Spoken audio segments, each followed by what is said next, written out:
Welcome to LOA Today. Walt Thiessen and life coach Linda Armstrong here. Today is Friday, February the 15th, 2019. It's 4 p.m. in New York, 1 p.m. in Los Angeles, 9 p.m. in London. Sydney, Australia is at 8 a.m. Wherever you are in the world, thank you for joining us for another episode of LOA Today, your daily dose of happy. And we are happy that we're going to be doing the fifth and final meditation in this series of 5 that Linda's been leading us in for a number of weeks now, and 4 previous weeks actually. And from what she tells me, this is the crown jewel of them all. This is the one that is going to make the others sit up and take notice because it's got the best journey of all. So I hope I'm not giving too much away here, Linda. I mean, I'm trying to be very circumspect. You didn't really tell me a whole lot anyway, but am I on the right track? This is like the granddaddy of them all. Yeah, I really enjoyed this one, so I enjoy every time I run people through it. Mm-hmm. Mm-hmm. And these are all that you learned. All these meditations you learned when you were going through your training, right? When you were becoming a life coach. In my Law of Attraction Coaching Academy, Right. We did a whole thing on future visioning, so that's what this is all based on. Right. And why future visioning? Because that was something new. I mentioned that the first time with the first episode where we did the first meditation on this. But why is future visioning such an important thing to focus on? Because it was new to me. But it isn't really new to you, especially when you think about, you just did a whole series, I don't know if you're still doing it, on Neville Goddard, right? True. Yep. What do you think he's talking about? Yeah, I suppose so. Yeah. So really it's just connecting to a future self who's already achieved what it is or more than you could even imagine, because you're connecting with that part of you that's already in the future, that's already done those things. This is definitely good practice for Neville stuff too. I mean, for becoming a Neville practitioner, so to speak. In fact, now that I think about it, Cindy pointed out to me that, I don't remember what the exact context was, but Neville himself or someone close to him predicted that he was going to be a major influence in this century, and that there was going to be this major resurgence. And sure enough, there is a major resurgence and interest in him, and he's gained followers that didn't even know he existed 20 years ago, and he hasn't been around on the planet for 45, 50 years, something like that, which is pretty cool. Yeah, because when did he pass? Was it in the 70s? It was in the 70s, yeah. Early 70s. I don't remember the exact year. Because he did all of his teaching in the late 30s, 40s, 50s, and early 60s. So he had a very prolific career in terms of sharing all this stuff. And I still marvel at the fact the guy started off as an actor.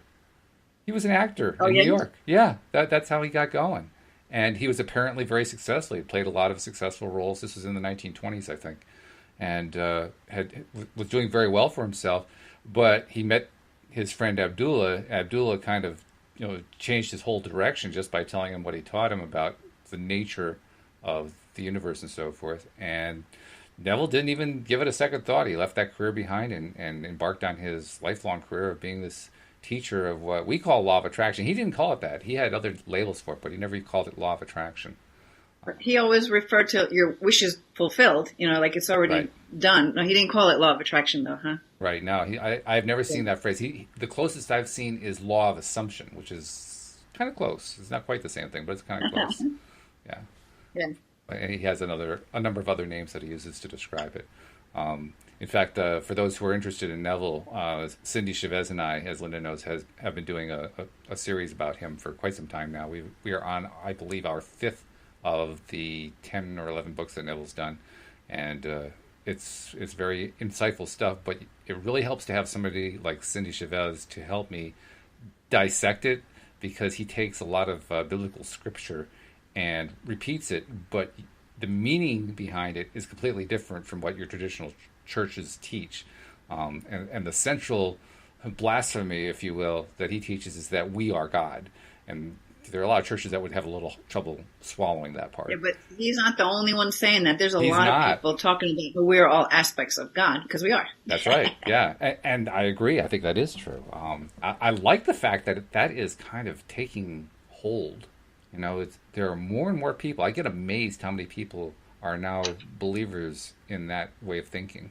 I'm actually a little bit cautious now, because I can't remember who pointed it out to me, but somebody recently pointed out to me there's actually a tendency to almost turn it into a religion, which is the last thing that I would be interested in doing. But turn what into a religion? The whole belief of us being God and the idea of source energy and of energy being part of the real world as well as being part of the non-physical world, and how... Yeah, but you see, but that's like normal talk in the spirituality world. You do anything, look up anything on spiritual awakening, and that's everywhere. It's like common. It's not new, and in no way does anybody that I've come across put it in a form of a religion. Which is good. I'm glad of that. Yes. What I like about Neville's book is that I like the way he explains some of these things that he's reading, these Bible verses. Yeah. Because you never taught it that way. Oh, it's an entirely different take on Bible verses. You have to you have to really read them with what we call the Neville decoder ring, and basically do word substitutions to understand what he's talking about. Because otherwise, you're colored by what you might have heard in your church or synagogue. Because it's like, whoa, wait a minute, that's not what they were teaching me. But I like what he does because it makes more sense. I mean, I don't think God really teaches guilt. No, I agree with you. I agree with you. Yeah. But religion teaches that. Oh, no kidding. Yeah. And that's why I'm cautious. I mean, I fully agree with you, and I like the fact that virtually all the spiritual teachers I've ever heard of, the book publishers and so forth, they're not pushing a religion at all. The religion part that I'm seeing it in... I've seen in, I won't name the group, but there's one particular group I've seen on Facebook that is very much studying the works of Abraham Hicks, but they're almost religious about the way, they're very rigorous in the way that they approach it. And if you say anything that doesn't adhere to the Abraham way of teaching, they'll kick you out of the group. That to me is pushing a religion, and I don't really like that too much. But because that is totally the way you say that, that's totally coming from that ego mind, which is fear-based. It's not at all a connection to the soul, which is the God energy. Right.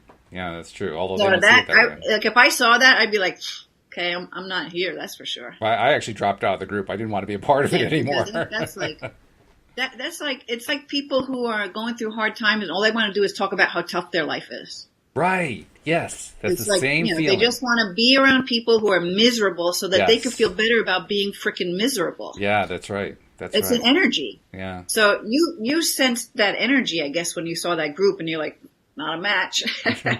Well, I'd say it's more than the energy. I also saw some of the things they said, and I didn't have to feel the energy. You could read it. It was really clear. But after I saw that, then I think that's when I kind of connected on the heart level. And realized, it didn't. What you're not seeing is that you read those words and it totally didn't resonate with your energy. Well, that's true. Yes, you're right. Yeah. So you knew, even just based on the words, that this doesn't feel right. Oh, yeah. Otherwise, you'd be like, yeah, these guys are speaking my language. That's true. That's true.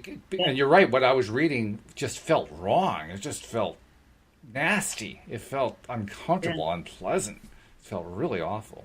Yeah. And, there's nothing about Abraham Hicks that would have that energy attached to it. Not even close. No. Nothing. No. Yeah. Abraham, I love Abraham. I mean, I always have to remember that Abraham, as we understand Abraham, is being translated by Esther because she's receiving these thought blocks or whatever they call it, thought forms, and translating that into English. And of course, she has to do that from her own frame of of reference of how life is, and what words she knows and what concepts she knows. So she has to explain it that way. But she does a beautiful job of doing that, and she has been tremendously successful at being able to convey the Abraham message as purely as possible. And I say that because English is a tough language. I mean, it is the most predominant language on the planet in terms of how well it's accepted around the globe, but it is a difficult language. It's multi-valued to the extent that most other languages aren't. It has more idioms than any other language I can think of. And because of that, it also tends to be a little bit slippery on the meanings of words. And she has found ways to convey the meanings that Abraham has given her that, I mean, sometimes it's a little bit vague because of what she's trying to express, but most of the time it's clear as can be. I really admire her for that. I think they kind of came up with their own language, really. Kind of, yeah. I mean, it's still she's the English. She has to provide the English, but I think you're right. Abraham played a major role in figuring out how to. Yeah, but she's coined words and phrases to get across concepts. Exactly. Yeah. Yeah. Which is very Yeah. cool. This will be, besides a meditation, this is also a Q&A. And so if you have questions that you'd like Linda and I to address, we'd be happy to do that. We'll also give people a few more minutes here to join us so that they don't miss any of the meditation, because once we start, I turn off the screen. I'm not paying any attention to it. So you're on your own at that point, folks, at least until we get back Yep. after the meditation. So while we're waiting for people to stream in here, I just wanted to ask you, Linda, about, I mean, I've been meaning to ask you about this before. You made reference to it last week. What is the story behind the wings behind you? You've got these wings. They're angels' wings. That's what you told us last week. But why? How did that end up there? That's what I'm wondering. Because I mean, I've been seeing it all these weeks that we've been doing it. I never really asked you about it. But Well, why? How did I that mean, come? when I do healing, I'm channeling the angel energy. Mm-hmm. I feel, because I can feel. Sometimes I'll be with someone and I just feel this huge presence with me. This angel. Mm-hmm. So I happened to be, looking through Etsy, and I saw these a little bit different. I'm like, oh my God. It just hit me. I got to put those angel wings behind me, because most of the time, at least when I do online work and I'm at my home office, I do it here. So I wanted to have the angel wings backing me up. Yeah. And they got my back. They're working through me. So that's why I put them there. That's a good metaphor, really, that the Yeah. angels have our back. That's another one of those concepts. I mean, like the Neville Goddard stuff with bringing in the scripture. I had a hard time getting into Neville the first few times. I mean, Cindy had to kind of like feed it to me, through like a what do you call it? A squeeze bottle, whatever the thing's called. And eventually, I adapted and got used to it and found, oh, this is very valuable. Angels is another concept that I had trouble with for the longest time because of the religious associations. But over time, I've gotten more and more comfortable with it because it's really just another way of saying someone who's in the non-physical. And when I understand it that way, it's like, oh, well, why didn't I say so in the first place? Yeah, or just extensions of the God energy, Mm-hmm. that they're of that very high vibration. Mm-hmm. Yeah. Because I know that all of us who have any kind of Christian historical background or whatever understanding, we've heard about the angels by name that the Bible has mentioned or that were mentioned in medieval literature. Paradise Lost comes to mind, for instance. And so we think of, okay, those are the angels, archangels, that kind of thing. And we don't really think of them as being just around us, just, ordinary, lots and lots of them are just doing their angelic things. We think of them as these beings from this horrible literature. Yeah. So you gotta ask yourself, well, why doesn't religion share the comfort that angels can bring or the healing that angels could bring? Yeah, I wondered that for a long time. Yeah. You just explained very nicely why it is I left religion at age 14. Right. So, I mean, really, okay, so I'm 57, I think. I always forget. And you look about it's 27. only been in the last, maybe in the last 2 years that I've even been able to say the G word. Really? God. Yeah, I can do it now. I couldn't for a long time. I can appreciate that. I've been in the same boat. It took me a long time. Even now, I'm a little resistant to it. But if somebody says God, I immediately say source energy. It's just I just won't even go there. But when I work with people, I'll give 10 different ways of saying that, and whatever works for you. If I can say the God word, I'll use the God word. Yeah. Oh yeah. But for me, because religion was just forced down my throat, and and what I got from that was, I didn't get anything good from it. I got all punishment and guilt, and you have to fear this and you have to fear that. Yep. And I didn't get it in a loving, peaceful kind of a thing, So I also, because I ridged against it, never really gave it a chance either. I mean, there could be lots of even Christian religions that can put it in a nice way. Mm-hmm.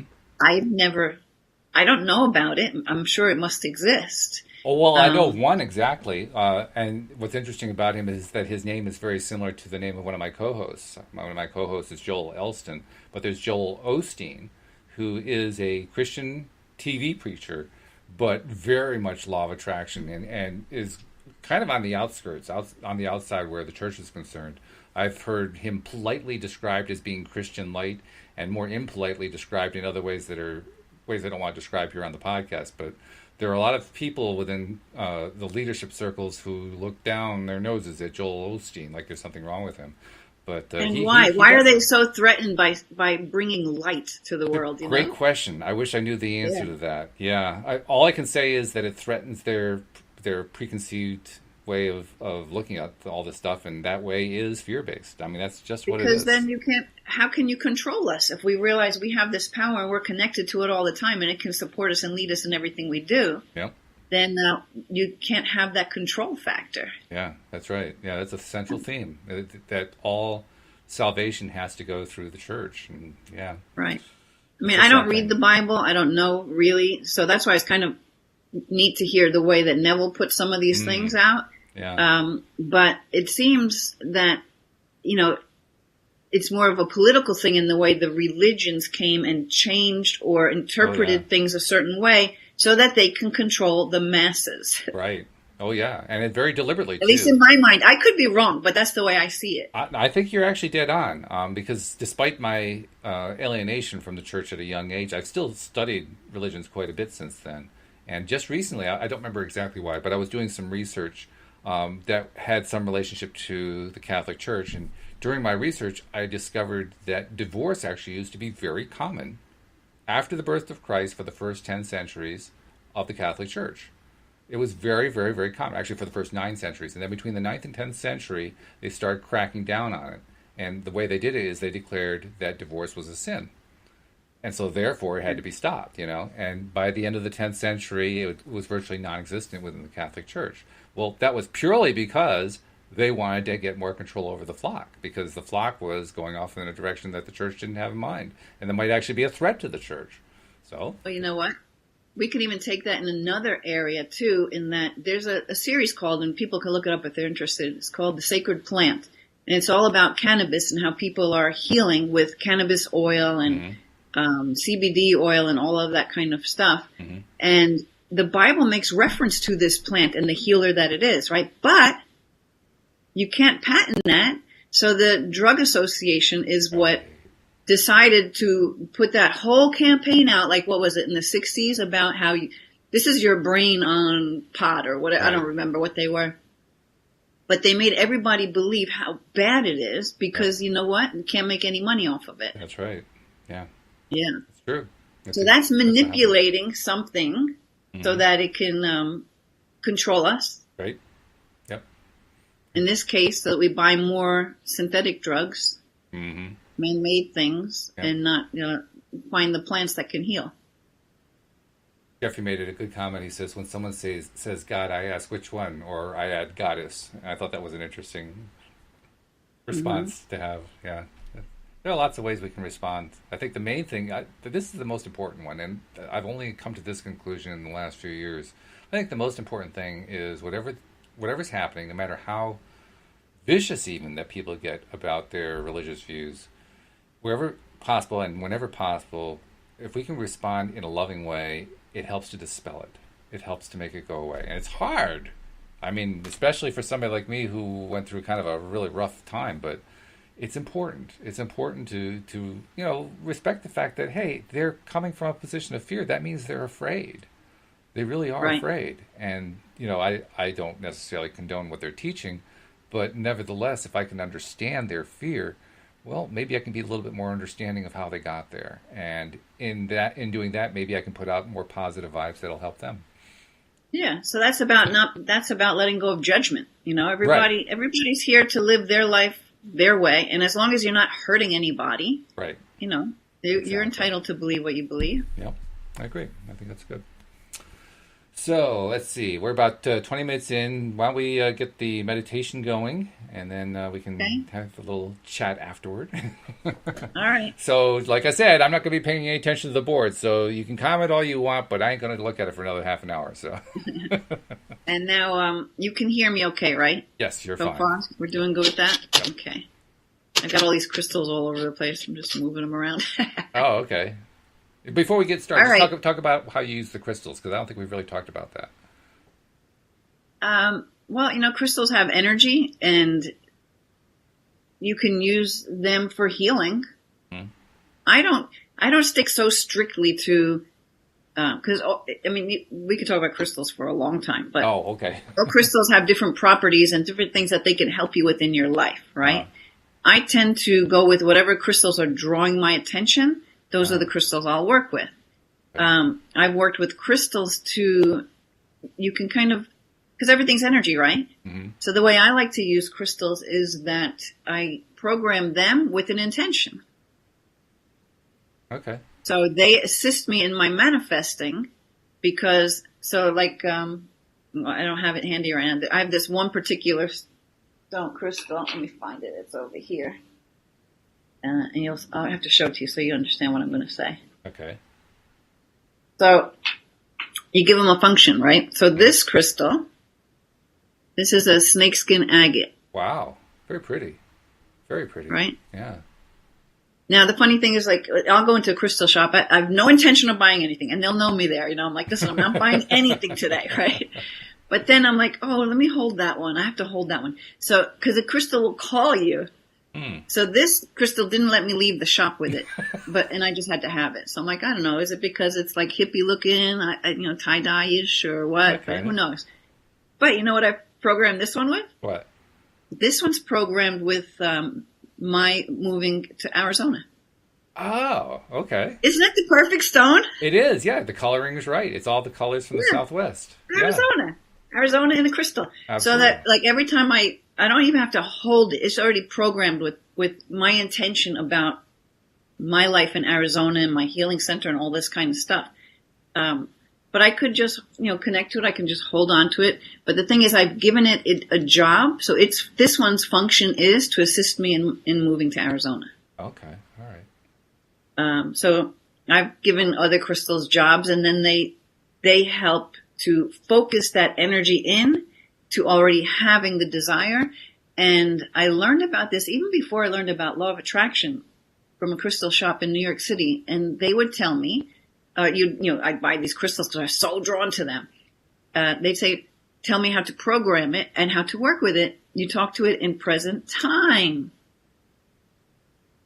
You already have the desire. You're just making up. It's Neville. It's Neville in a crystal. Right. You're just making up all the stories that support. And it's just like when I do future visioning, future gratitudes in a gratitude journal. Mm-hmm. I'm writing about something that already happened, even though it didn't happen in my current physical reality. It's already happened. I'm stepping forward to it, right? Mm-hmm. So these are just all different tools that can help you to focus that intention and feed the energy of what you want. Yeah. And there's more to it than that. Well, that's a good overview. That helps a lot. So, yeah. Yeah. Okay. And you can use crystals of certain colors because chakras have a frequency and the color has a frequency. Mm-hmm. So you can use it for healing to have maybe a certain chakra bring its resonance back to, see, a crystal holds one frequency. Our bodies have so many. Mm-hmm. So when things are out of whack, and say you're doing crystal healing by putting crystals on the chakras, you're putting a color of that chakra or crystal that has a property that works with that chakra so that the chakra can come back in tune to that frequency of the crystal. Okay. So it brings it entrains itself back to a certain frequency. So that's how you can use crystals all over the body to change the frequency of your body, of the space. I mean, just like saging something, you're changing the frequency and the energy that's in the space. So that's a quickie overview. Yeah. Well, you're taking advantage of the fact that, as Cindy says, energy entrains unto itself. So you're taking advantage of that capillary effect or whatever you want to call it. Yeah. Okay, that's good. Yeah, because this is steady and constant. Mm-hmm. And so when you have it over an area that maybe needs more of a certain energy, that area or that chakra will entrain to that constant because it's very sure. It's like one frequency. Mm-hmm. So all this scattered stuff can kind of come back into tune. Mm-hmm. Okay. All right. It's one way of putting it. Okay, that's good. All right. Well, thank you for that. I didn't mean to You're distract us for welcome. too long, but I was curious. So, anyway, on with the Okay. show. Go ahead. Okay, so we're going to start the meditation. So you're Yeah, ready, right? I'm ready. I'm ready. All right. So let's have everyone, whoever's watching, whoever's listening in real time, just to sit in a comfortable position, taking in a nice deep breath, gently and easily letting it out. Just feel yourself settle into the chair that you're sitting in, or if you're laying down, whatever the surface is that you're laying on. Allowing your body to relax, allowing your mind to unplug for just about 20 minutes. That's all. Letting go of everything else, and just again, feeling your breath, being aware of it as it comes in and through your body, taking another deep breath in, and you're just relaxing and releasing and just letting go. Any thoughts that pop in that have nothing to do with this space right here, right now, you just send them away. I like to put them in little bubbles, send them away. Let them know I see you, come back later. And just find yourself settling in and feeling your own energy. So as we're just doing this little bit of breathing, slow, easy, deep cleansing breaths in and out, I'm going to read a quote from Marianne Williamson. And I invite you in an even deeper level to hear it, to allow it in, to allow these words into every single cell of your body, and just allowing your body to hold it, to embody it, and to soak it in like a sponge. And then after I read this quote, I'm going to go right into the meditation. So what she said is this: our deepest fear is not that we are inadequate. Our deepest fear is that we are powerful beyond measure. It is our light, not our darkness, that most frightens us. We ask ourselves, who am I to be brilliant, gorgeous, talented, fabulous? Actually, who are you not to be? You are a child of God. Your playing small does not serve the world. There's nothing enlightening about shrinking so that other people won't feel insecure around you. We are all meant to shine as children do. We're born to make manifest the glory of God that is within us. It is not just in some of us, it is in everyone. And as we let our own light shine, we unconsciously give other people permission to do the same. As we are liberated from our own fear, our presence automatically liberates others. So just allow yourself to take that in, taking a nice deep breath in, letting it out, and just feeling those words, feeling that wisdom that comes from Marianne Williamson. Taking another deep breath in, and just start feeling the world around you supporting you, reminding you how special and how beautiful and how powerful you truly are. And as you feel that support, and maybe even set it in your mind that, the universe has got my back, the angels, guides, God, everyone's got my back, this beautiful energy of love. As you let yourself feel that support, just feeling your breath in and out. Nice deep breath in, letting go on the exhale, and really truly just letting go. Sense yourself relaxing, completely getting used to relaxing easier, and allowing yourself to breathe in relaxation. Allowing the light at the top of your head to start flowing down and just relaxing and releasing and washing away any tension, allowing you to go into a deeper place of peace. Feeling safe, feeling comfort, feeling a sense of power, feeling a sense of peace. And just relax, allowing it to flow down from the top of your head into your neck and your shoulders, flowing down into your chest, into your heart, allowing your heart to fill with the light and the love, going down your back, into your arms, just allowing this light to flow through you, flowing down now into your abdomen, into your hips, into your thighs, washing away the tension as you breathe in again deeply. Filling yourself up with this light, just letting it in as it flows down now, past your knees and your shins and your calves and all the way out through your feet, just releasing all the tension, relaxing, letting go. And once again, I'm going to count backwards from the count of 5 to 1.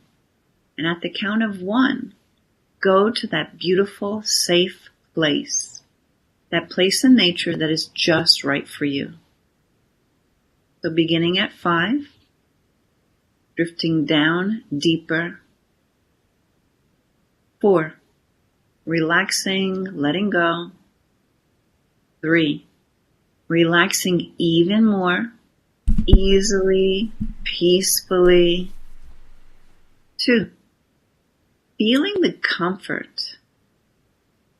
And 1, and you're now in that beautiful, peaceful, safe place in nature. Feel the nature that's all around you.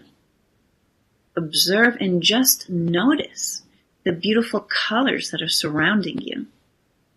Feel the fresh, soft air, the warm fire of the sun, the moisture of the water. Just notice the balance and the beauty and just allowing that beauty to nurture you. And as you look around at the beauty and at the peace, this time you notice there's a new path there. And you feel an adventure and some intrigue and some excitement. And you're curious as you sense that this is your path of power.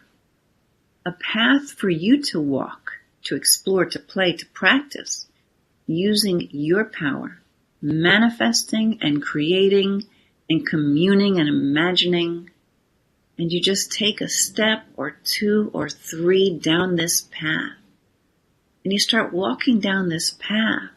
And you take another step and another step, feeling the excitement, looking forward to what's up ahead, looking forward to all that's on this path that is waiting for you. And then you realize that on this path, what's going to be up ahead is actually what you decide to create.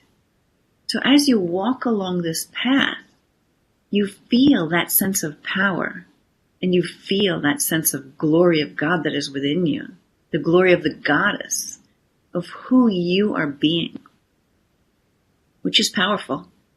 The power that you were born with, the power that is always yours. And you feel the vitality and the health and the aliveness. And you realize that you are choosing vitality, health, and aliveness. And it's instantly there. It's in your body. You feel it. You've manifested it.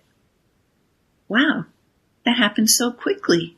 And you walk along this path powerfully, having fun, healthy, being strong. And you imagine that just around the next corner, knowing that what you imagine will be there. So around the next corner, you imagine that there's a beautiful beach. And as you round the corner, lo and behold, there's a beautiful beach. It's exactly what you wished for, and it showed up. The beauty, the sand, the sky, the wonderful colors of the ocean, the vastness of the ocean, the infinite beautiful clouds just floating up above. And just for the fun of it, you decide to move one of the clouds. Maybe with your thoughts, maybe with your pointer finger. You reach for the cloud and you just move it over. Just a little bit. And you realize how creative you are, how powerful you are. And you keep on walking with a joyful heart as a powerful creator, full of this universe, loving to create, choosing to create. And you choose around the next corner to create a beautiful fountain. A fountain that you drink from that is refreshing. And you walk around the corner and lo and behold, there is this beautiful fountain. And you can drink from this beautiful, crystal clear water. And you even put a little on your face to refresh yourself. And you feel so loved. You feel empowered. You feel supported. And you take a nice little drink. And as you feel the love, you decide to continue walking. And around the next corner, you decide to create that special partner or your partner already in this lifetime. You have your partner join you on this path. And it's the partner that suits you so beautifully. If it's your current partner, it's just you and them and this beautiful connection that is beyond what you've ever experienced in your current reality. The two of you becoming even more forcefully connected. And if it's a new partner, it's someone who connects with you in so many different ways. And you step forward gracefully. And around the next corner, there's that partner that loves you, that love that goes on forever. And you just love this person and they celebrate your every existence. And this person really gets you, knows who you are, and understands and cares deeply about you, and you care deeply about them. And you notice the recognition, the joy, the embrace, the celebration. And as you feel how much you're being loved and how much your love gives to them, you also sense the hope and the happiness and the pleasure. And you sense the security and the trust. You also sense how they love you and how their love touches and nourishes you. And you just let it in and receive it. And you feel the flow of love. And it's so soulful. It's fulfilling. It's filling you and it's filling you and you walk forward. And you're so filled with love that you just want to give more of it out. So around the next corner, you sense yourself giving to the world through your work, through your contributions, through your friendships, through your helpfulness, perhaps just through your smile, through your attitude, for all of the gifts that you want to bring to the world. And you feel yourself contributing to people, to individuals. Maybe it's one-on-one or with groups, but you're so filled with love that you give to the whole entire world. And you feel the universe all around you, flowing through you. You have this unlimited supply that will never run out. So in giving, you have more flow to you. The more you give out, the more is flowing back. And you just feel the world filled with your love. You fill the world with your love, and the world awakens to its own abundance. And the world is filled with love. And with that world filled with love, you begin now, or around the next bend, around the next corner, to imagine now your beautiful life. Maybe it's a beautiful house, a beautiful place to live, the places that you love to travel and enjoy, the loved ones you want to share it with, the people you want to share your home with, your adventures, your learning, your smile, your laughter. Just imagine the laughter all around you. In and out of those that celebrate it with you, that play with you, the friends, the family, just enjoying the abundance that you live with in your beautiful world. And you think it is just there. You're just trying it on. You're manifesting in your imagination first and then walking into it in your life. And you sense the whole world living in this state of abundance and peace. And you sense men, women, children all over the planet remembering who they are. Powerful beyond measure. And you realize your decision when you chose not to shrink or no longer to hold down your light. And you realize that when you choose to step more into the glory of who you are, not only did that change the world, the sirens are going by letting us know this is it. You're stepping out. You're shining that light out into the world. You realize you chose to step more into the glory of who you really are. Not only does that change the world, but it also changes your world, the world. And this inspires others to see that they too can live in abundance. And it feels amazing.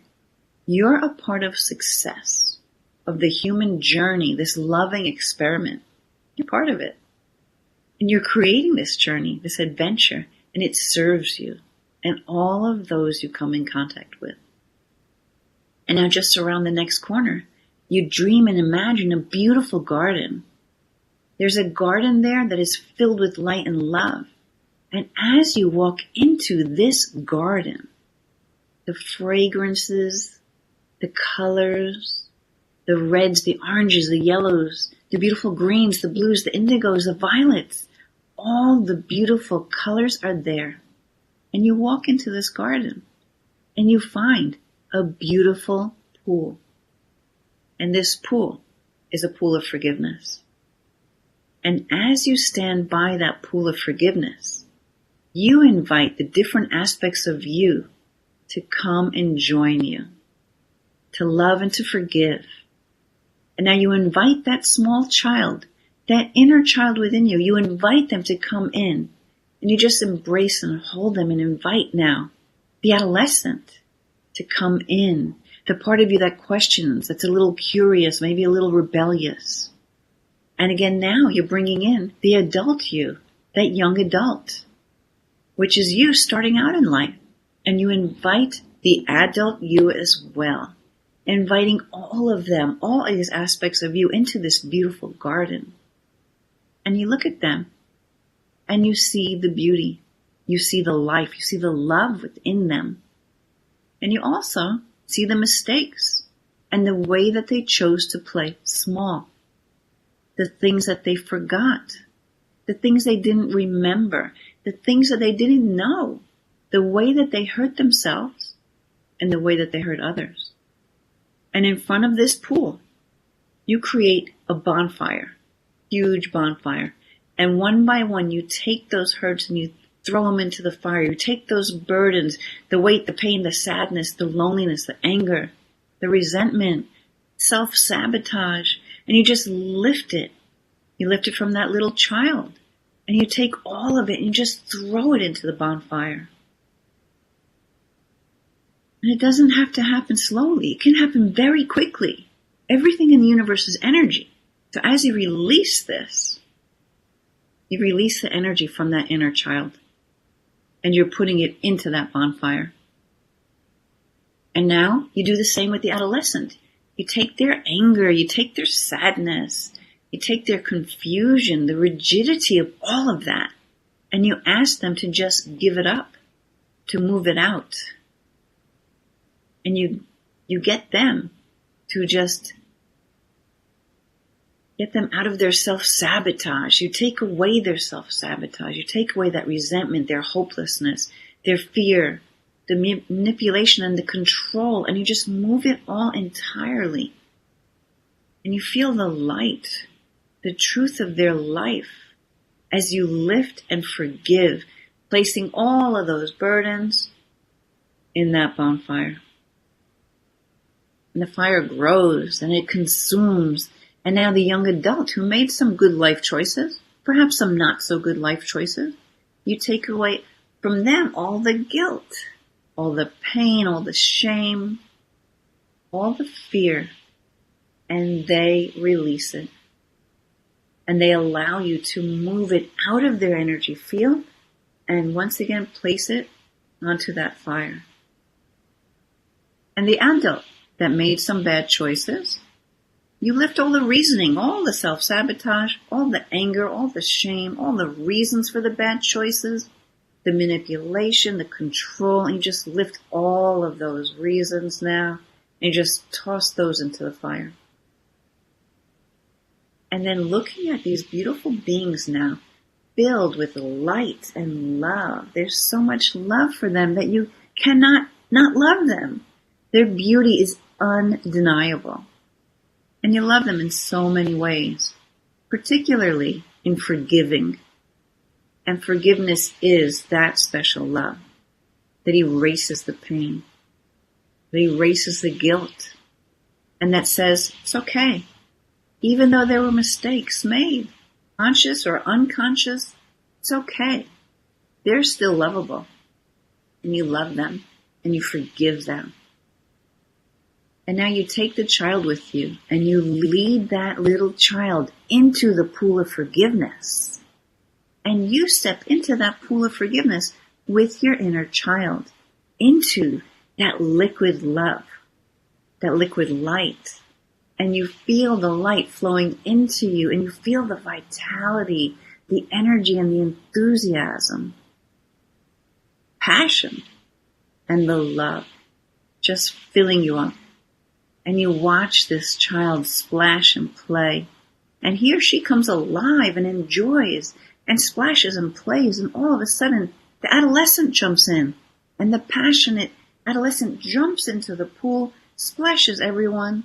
The young adult and the older adult now step in and bathe and swim and bask in this love and forgiveness, in this healing pool of love. All of you dreaming together as you splash each other and play with each other, as you wash in this light and love through the splashing and the playing, and this light and love, it just comes from your eyes. The laughter filling each of them up. And then all together, you dream for this child, new parents that will love, care, and support him or her. You create new parents, and those new parents come and take this child from your arms, from this pool of forgiveness. And they take him or her into this new life of love and joy, remembering now that God, Goddess, is within. And you dream out for the adolescent, friends, maybe new parents in the background, friends to come in and play and hang out with, wise friends, powerful friends, empowered friends. The young adult finds direction, clarity, knowing who they are. And then you step out and you get dressed and you go off for their adventure, each one of them. And the adult comes to you. And as you love and merge, you take in the power, the passion that was suppressed, that was depressed, and you claim the power, the passion. And you step fully integrated now with your older adult self as empowered adults. You blend together now, an empowered adult, and you step out of this pool, and there is Goddess and God waiting for you with a beautiful towel and a magnificent robe, and you just dry and you're dressed, and you stand together, three beings of light, God, Goddess, and you, and your dreams for the future for yourself. And you see the world and these dreams, and it's all just coming true. You dream of love made manifest in the universe, on earth, and in your life. And you let your light shine, and you feel it, and you feel liberated. And you know it will touch many people's lives in your world. You are brilliant and gorgeous and talented, and you know it, and now you own it. And God and Goddess, they smile at your future self, that wise old you again in this glorious lifetime, and he or she is watching you and celebrating you, and you just thank God and Goddess. Even though that no thanks is necessary, but you thank them. And you step towards that future, stepping back into your life looking forward to a future successful self a few years from now, living joyful, an empowered life. And you see that wise old you celebrating out there. And you get to step forward every day, closer and closer, more and more into the glow of that light, the love, the success, the joy, the freedom that's yours, just by making the choice every day, by walking that path of power, choosing and enjoying and letting them guide you, letting them help you, putting wonderful, magical miracles into your future that you haven't even dreamt of yet. Be willing to receive these gifts. And you breathe deep. And by your choice, re-entering this adventure that has always supported you, having forgiven yourself, and to continually be forgiving, even when you make mistakes. Just continuing to love and forgive. You don't have to be perfect. In the adventure that you now have chosen, understand why you chose to discover this you, the real you, and to find the adventure and to enjoy the adventure. That's why you came here. That future glows with a promise, with light, and with love. And in a moment, I'm going to count back from 1 to 5. And at the count of 5, just returning to the room that you're in, into this time and space, into your life now, into the life you choose. Looking forward to an even brighter future. Beginning at 1. Sensing and being in a deep peace. And emerging from that peace into the duality where you are. 2. Feeling the love, feeling the joy, the hope. 3. The happiness, the freedom. 4. Feeling that power that was always and always yours and will always be yours. And 5. And just go ahead now and gently open your eyes, taking a nice stretch, nice deep breath in, stepping into your power, stepping into that love. And before we end, I just want to release for you, and you just have to say yes if you want this release. You want to release any vows, oaths, or decisions you may have ever made within your entire existence that forbid you and prevent you to step into your power, to shine your light, to express yourself without fear.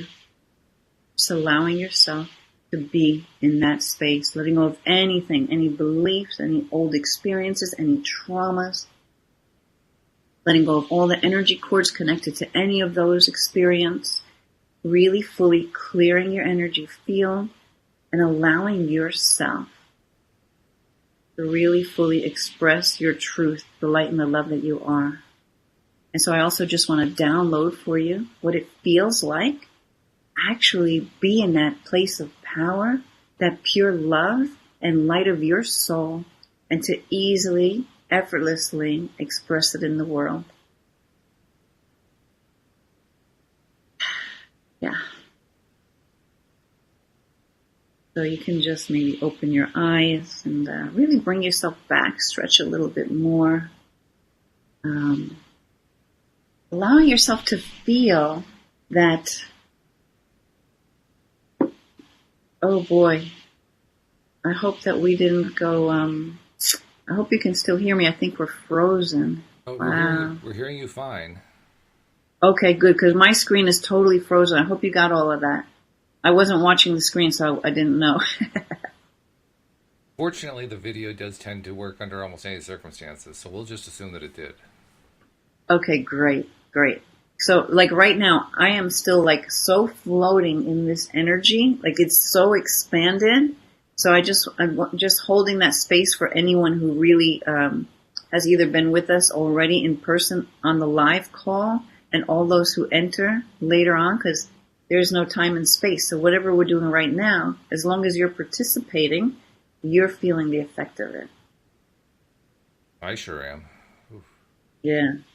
Yeah. It's the energy is really strong. So my computer looks totally frozen. But I hear you, so I think we're good. And I see you, so I'm pretty sure everything's working okay in terms of what they're seeing. Okay. But You see me moving? yeah, you're moving just Okay, normally, good. just like Okay, you normally good. do. So that's good. But All right, good. wow, that was quite a meditation. That was really something. I Yeah, there's loved a it. lot packed into that one. There is, and a lot of themes in there that I really, really like. I especially like. I don't remember exactly how to express it, but the theme of how uh, the, the love and the joy spreading throughout the world and getting larger and larger. You were describing that part, and I was getting a really warm feeling out of that. That felt great. Well, I mean, really, if everything out there is a reflection of what's inside, whatever we are putting out, it's not just for our little, what we might consider the edges of our own universe. It goes out everywhere Mm. to everyone. It goes out to the collective. So the more that you are putting out that good energy, well, guess what? The more of it you're going to get back, right? Yeah. Oh, yeah. And we have talked I in the think I past about how the energy is palpable, and that's the other thing I was noticing. I mean, yeah, you described at the end there how you could still feel it, and I'm still feeling it too. I'm still feeling that energy all around, which is very cool. Yeah. I love that. That's nice. Right. That's why I always tell you I get high off the work I do. Yeah, I could see. Sure. Yeah. Yeah. Yeah. And so because it goes out to the collective, like it just came to mind, so I'm going to tell you, if you're sending love to someone, because I told you I send it to, like whoever I'm walking by, especially those I feel that really could use a little extra love, I just send them love. Just like that. I just, love, love, love. I send you love. That's all I do. That's my trigger. Love, love, love. That to me, I've conditioned that. That means nice bolt of love going to whoever it is that I'm directing it at. But it's up to that person's soul to soak it in, right? Sure. The thing is, if they can't or they won't, it just bounces off to the next person. Like it's nothing wasted. It's all going out into the collective. Yeah. And I like that. That's a really good way to look alternatively at stuff in the world that people don't like. I mean, a lot of people get hung up on world events and environment and politics and the news and all this other stuff that they don't like. What a better way to interact, if you will, just to put that out, put that energy feeling out there. Yeah, and to really understand that the news, the way they make their money is by creating fear so that you keep watching in hopes that something good happens, right? They don't give you too much of the good stuff. So, I mean, I don't even listen to it. But if you feel like you need to listen to it, listen to like 5 or 10 minutes, then turn it off. Mm-hmm. Oh, absolutely. It doesn't do you any good. Like start noticing your energy as you're watching. How does it make you feel? Oh, yeah. So if it's triggering this fearful, negative, or angry energy, stop listening. Because you know what? You're putting that energy out there. Right. Well, I'm also taking as it you're the next feeling step. it, you're putting it out. Well, I'm also taking the next step. Take this feeling that you helped us create here, this energy that we're creating here, going to that and putting that out instead of getting all worked up about whatever it is you're getting all worked up about. What a shift that is. That's a huge shift. That's a shift that can only produce wonderful results. And that's why meditation is good. So when you feel yourself sometimes getting caught up in some of this other stuff, because it happens, I mean, it just happens. We're human, right? Right. If you can just unplug, even for a few minutes, that's why I like my angel puffs. I take, I just breathe in angel love like 3 times a day, no matter what I'm doing. My timer goes off. I just do it. Mm-hmm. I could be driving in my car, but I just intend that I'm just breathing in this angel energy into every cell of my body. And it just it helps to bring me back into center, into alignment. That's like the least you can do, right? I mean, that's so easy. But if you can even just sit quietly, whether you think you're meditating or not, but you're just unplugging and being in that space with the intention, I just want to connect to source energy. Mm-hmm. I'm going to allow myself to power up through connecting to the power, the source, right? Mm-hmm. Yeah. If you did that every day, things will shift. They'll have to shift because you're making a conscious effort to hold this higher vibration a couple of times a day or once a day, but you're doing it. Again, it has that ripple effect, right? Yeah. Yeah. So if more and more and more people would unplug, from all the craziness and just get centered and just breathe, create your own imagination for that, or just let yourself feel like, when you meditate a lot, you can just a couple of breaths and you can just feel yourself expanding out into everything. Like you just did while I was speaking. Mm-hmm. It's the same kind of thing. I'm just saying, I guess, that you can do it for yourself. It's not that hard. Yeah. Well, I used to think I couldn't do that, but I realized it's actually very easy to do. I just mental concepts that were making me think I couldn't do that, like old programs. Right. Yeah. Well, actually, it's effective teaching by example that you've been doing here, because that's exactly what I was getting out of it. And I feel now like I really can do more to put that feeling out there and to make it a part of my everyday life. So that alone made this whole meditation very successful. Yeah. Yeah. It's I think somewhere in the meditation it even says like choosing to blah, blah, blah. Mm-hmm. Right? Mm-hmm. The choice. Yep. Do I want to, I could sit and stay in this lower energy, or I can choose to move into a higher vibe and put that energy out. Yep. That's true. But, unfortunately, we're comfortable in those lower energies because we know them so well. So it's like, sometimes it's scary for some people to move out of that because they don't know what the other thing might bring, right? But this is comfortable. Okay, I've survived here long enough. I could probably do it a little bit longer, And we've talked about that idea a number of times here on the podcast, how the comfort zone really doesn't feel all that comfortable, but it's so familiar that we kind of assume that it's about as comfortable as it can get, when it really isn't. It's actually fairly uncomfortable. Yeah. It's just a waste of energy, right? Yeah. So when you can that's why I like to talk about the vibometer. I mentioned that to you a few times, right? You're just going to get used to knowing, well, where am I vibing? Am I on the low side or am I on the high side? Okay. If you find yourself in that lower vibe, you're like, all right, so let's shift gears and get out of that lower vibe, right? Mm-hmm. Mm-hmm. Yeah. Yep. That's good. So I know we're kind of out of time. Anybody have any comments or anything? Jeffrey said to remind everybody to hydrate and nourish yourself after meditating. And let's see. No, the comments are kind of quiet. I think they were listening to the advice. Just go with the meditation and not spend all your time typing into the comments section. All right, good. But that was good. That was really good. Thank you. First of all, thank you for leading us on that meditation. Thank you also for, this is the 5th one in the series. You've done all 5 with us. And it's a wonderful gift you were giving to us. So thank you for the gift. You know what? I really appreciate it. I've got tons of meditations that are really great. I don't want to do them every week, Maybe we'll go a little while without, and then we'll do another one sometime. Yeah. I think that's good. Yeah, bring them in periodically. But they are a wonderful reminder of the power that we have. Because through experiencing being led through it, we get to kind of but connect more strongly to what we're always connected to, and be more aware of it. I guess what they call mindfulness, being aware, being feeling it, experiencing it. I know you helped me to connect to energy in a way I never had before. Starting last summer when we started doing podcasts together, you helped me to identify energy and recognize it and so forth. And I'm feeling it now. I'm really feeling it. So I know these are good. These are good meditations you're leading us through. And I'm still going to say it's not that you never felt it before. You just weren't aware of what that was. Mm-hmm. So it's just bringing conscious awareness to, because you are energy. So obviously you must be able to feel and sense it and have an effect on it, right? Yeah. No, that's true. That's true. When we become more conscious of it, then you start to get more of an understanding. And then it's easy to see, because it's like attracts like again, right? So the more you get into this space where you're sensing energy, like, wow, that was cool. Then the more you can sense energy, wow, that was cool. And then the more you can sense energy, it just grows. Mm-hmm. All right. Yeah. Well, thank you once again for leading us. And I look forward. I'm not sure what we're going to talk about next week. At this point, it's just a Q&A until we come up with a topic. But we'll think of something, I'm sure.